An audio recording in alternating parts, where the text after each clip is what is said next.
Jesus has this unbelievable way of taking murderers, of taking people at the bottom of the barrel. After all these horrible decisions that have brought them to terrible places, Jesus has this incredible way of finding those people, taking all that junk and giving them a brand new purpose and a brand new reason. Come on, somebody. I don't know what your story was this morning.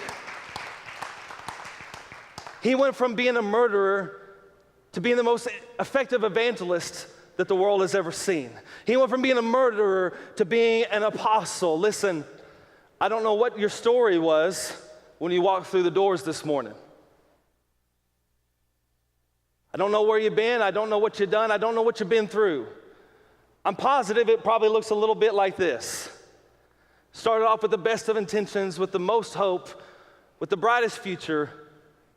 Somewhere along the way, you found yourself in some depression and some loneliness and some regret and some sin and some addiction. And I don't know what all you're facing this morning, but the enemy is such a liar, and this is what the enemy says to us.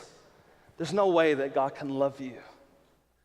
If the enemy is a liar, track with me for a second, then the truth has to be the exact opposite. That's right, okay? So when you're dealing with a liar, you got to live in the opposite world, right? So you got to train your brain to think a little differently, because sometimes it feels so real. Sometimes the things that you're saying have just a little bit of truth in them. But when the enemy says that God doesn't love you anymore, the reality is that Jesus loved you so much he died for you.